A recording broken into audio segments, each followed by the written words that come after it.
Сонымен бізде келесі бөлім бұл жеке миология. Яғни миология бұлшықеттердің анатомиясы. Енді бұлшықеттердің анатомиясына келетін болсақ, біз бірінші арқа бұлшықеттерінен бастаймыз. Арқа бұлшықеттерін біз екіге бөлеміз: беткей және тереңде. Енді арқаның беткей бұлшықеттеріне қандай бұлшықеттер жататынын тоқталып өтейік. Олар трапеция тәрізді бұлшықет, мускулюс трапезиус, одан ары қарай мускулюс бізде М деген әріппен белгіленіп кететін болады. Сондықтан мускулюс қазір жазып алыңыздар. Одан кейін арқаның аса жалпақ бұлшықеті мускулюс латиссимус дорси. Одан кейінгісі бізде ромб тәрізді үлкен бұлшықет мускулюс ромбоидеус майер.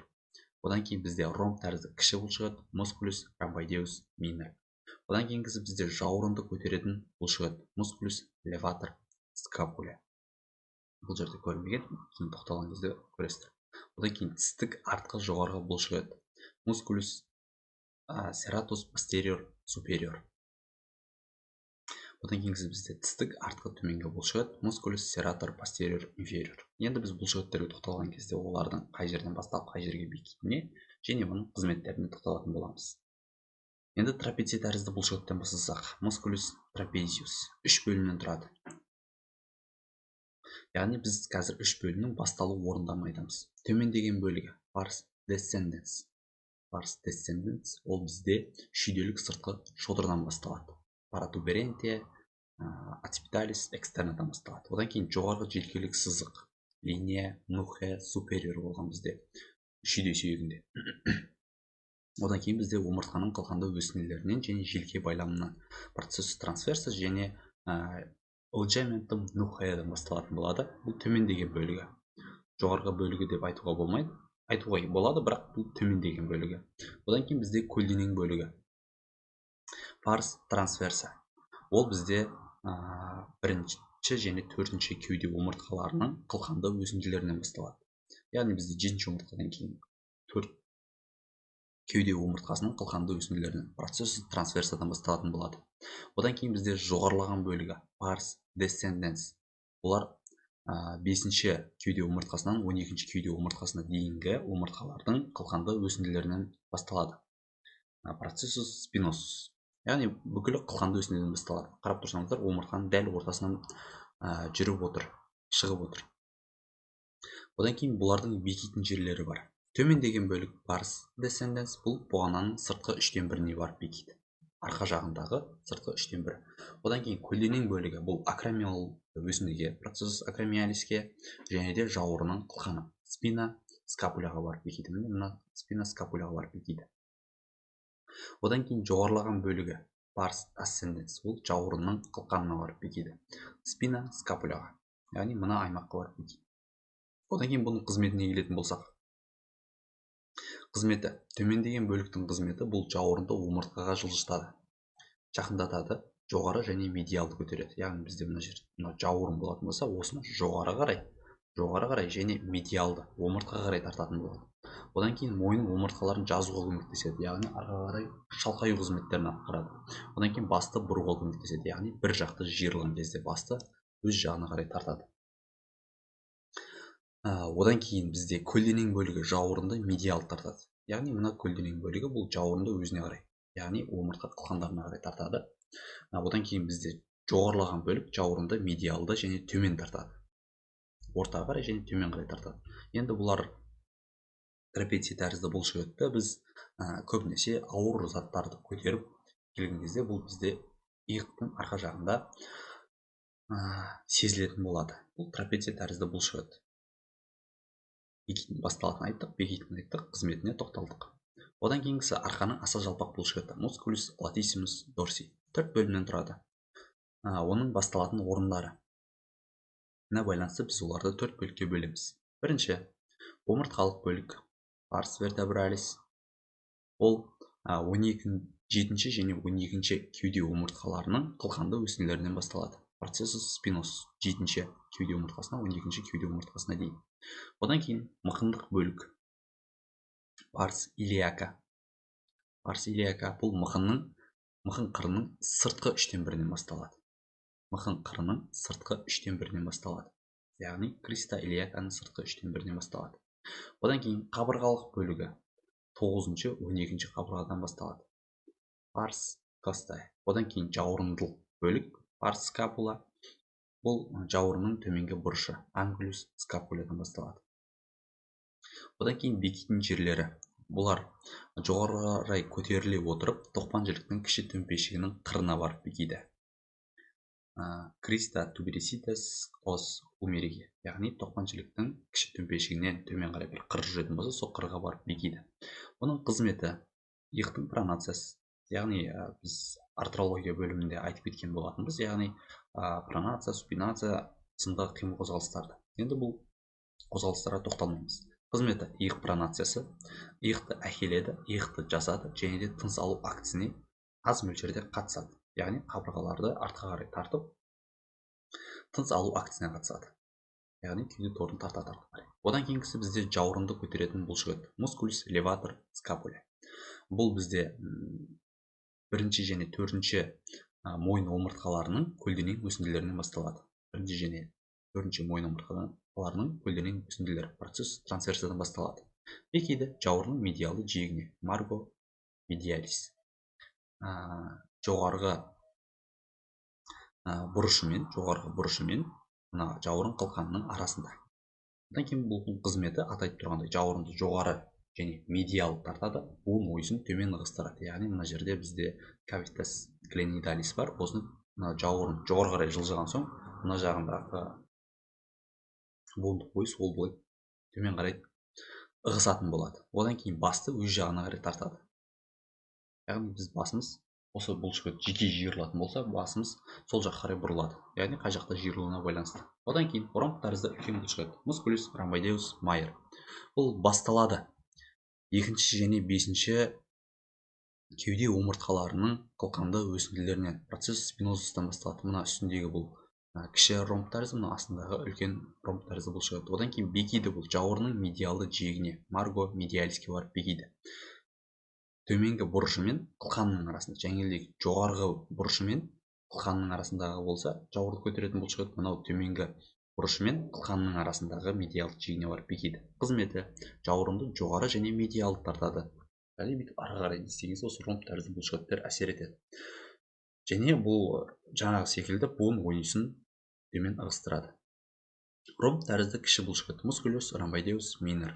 Міне көріп тұрғандарыңыздай, бұл желге байлама линея нухеядан және де жетінші мойын омыртқасы мен бірінші кеуде омыртқасының қылқанды өсінділерінен басталады. Процесс спинозустан басталады да, бұл жауырынның қылқанының медиалды жиегіне және жауырынның өзіне барып бекиді. Мынау жауырынның қылқаны және медиалды жиегі. Одан кейін бұның қызметі жауырынды жоғары және медиалды тартады, буын ойысын төмен ығыстырады. Тістік артқы жоғарғы бұлшық, мускулус серратус posterior superior. Бұл тістік артқы жоғарғы бұлшық басталады қылқанды байлам, лигаментум спинозум және де жетінші мойын омыртқасы мен үшінші кеуде омыртқасының қылқанды өсінділерінен, процесс спинозустан бастау алады. Олар сөйтеді де барып бекиді екінші, бесінші қабырғалардың жоғарғы жиегіне. Екінші және бесінші қабырғалар арасындағы қабырғалардың жоғарғы жиегіне барып бекиді. Марго супериорға барып бекиді, және де бұның қызметі қабырғаны көтеріп, тыныс алу актісіне қатысады. Қабырғаны көтерген соң, біздің өкпемізге кеңістік көп қалады, соның әсерінен бұл тыныс алу актісіне қатысады. Келесі бізде тістік артқы төменгі бұлшық. Тістік артқы төменгі бұлшық, мускулус серратус posterior inferior. Бұл бізде 11-ші кеуде омыртқасынан бастап 2-ші белі омыртқасына дейінгі аралықтағы омыртқалардың қылқанды өсінділерінен басталады. Процесс спинозустан. Сөйтеді де олар алдыға қарай жүре отырып, 9-ші, 12-ші қабырғалардың төменгі жиегіне, марго инфериорға барып бекиді. Қызметі қабырғаны төмен түсіреді. Одан кейінгі арқаның терең бұлшықеттері. Терең бұлшықеттердің өзін біз 3 қабатқа бөліп қарастырамыз. Бірінші қабатқа біз қайыстық бұлшықеттерді, мускулус сплениустарды жатқызамыз. Одан кейін омыртқалық бағананы тіктейтін бұлшықет, мускулус эректор спинаяны жатқызамыз. Одан кейін екінші қабат бұлшықеттер бұл көлденең қылқан бұлшықеттер, мускулус трансверса спиналис жатады. Үшінші қабат бұлшықеттеріне біз қылқан аралық бұлшықеттерді, мускулус интер спиналис және көлденең аралық бұлшықеттерді, мускулус интер трансверсарий жатқызатын боламыз. Енді осылардың әрқайсына жеке-жеке тоқталатын болсақ. қайыстық бұлшықет өзі екіге бөлінеді, бастікі және мойындікі болып. Бастың қайыстық бұлшықеті мускулус сплениус капитис. Бұл басталады желкелік байламнан, линия нухеядан, яғни төртінші мойын омыртқасынан төмен. Төртінші мойын омыртқасынан төмен линия нухеядан басталады. Және сонымен қоса жетінші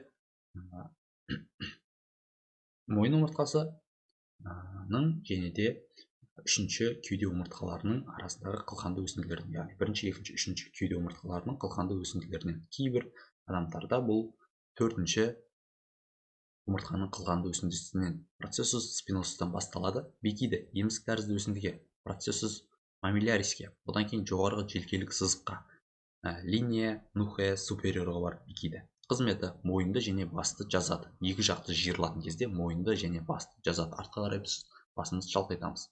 Егер бұның бір жағы жиырылатын болса, басты өз жағына қарай тартады. Келесі мойынның қайыстық бұлшықеті мускулус сплениус сервис басталады. Үшінші және төртінші кеуде омыртқаларының қылқанды өсінділеріне, процессус спинозустан басталады. Бекиді бірінші және екінші мойын омыртқаларының көлденең өсінділеріне. Қызметі екі жақты жиырылған кезде мойынды жазады, яғни біз артқа қарай басымызды шалқайтамыз, ал бір жақты жиырылған кезде мойынды өз жағына қарай тартатын болады. Омыртқалық бағананы тіктейтін бұлшықет мускулус эректор спиная. Бұл бізде басталады сегіз көздің артқы бетінен, фациус дорсалистен басталады. Одан кейін сонымен қоса бесінші жалпы бел омыртқаларының және де 11-ші 12-ші кеуде омыртқаларының қылқанды өсінділерінің және қылқан үсті байламынан басталады. Процессус спинозус және де лигаментум супра спинатумнан басталады. Сонымен қоса мықын қық сүйегінің қыры криста илиакадан басталады.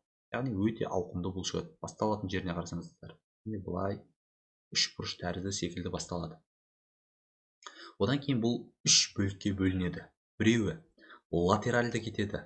Бұл мықын қабырғалық бұлшықет мускулус илиокасталис. Міне мына жерде тышқанмен ары бері жүріп жатқан осы мускулус илиокасталис. Одан кейін аралық кеуденің аса ұзын бұлшықеті мускулус лонгиссимус тарасик. Міне кеуденің аса ұзын бұлшықеті. Одан кейінгісі бізде медиал жатқан кеуденің қылқанды бұлшықеті мускулус спиналис тарасик. Егер бұл үшеуі бірігеді де, бұның қызметі омыртқаны тіктейді. Яғни біз алдыға еңкетін болсақ, қайтадан тік вертикальды қалыпқа келуіміз үшін осы бұлшықеттер жиырылатын болады. Енді бұлар қай жерге барып бекиді? Латеральды, яғни илиокасталис. Аты айтып тұрғандай мықын қабырғалық бұлшықет бұл қабырғаларға барып бекиді. Аралық бұлшықет мускулус лонгиссимус тарасик. Кеуденің аса ұзын бұлшықеті. Бұл көлденең өсінділерге, емізік тәрізді өсіндіге барып бекиді.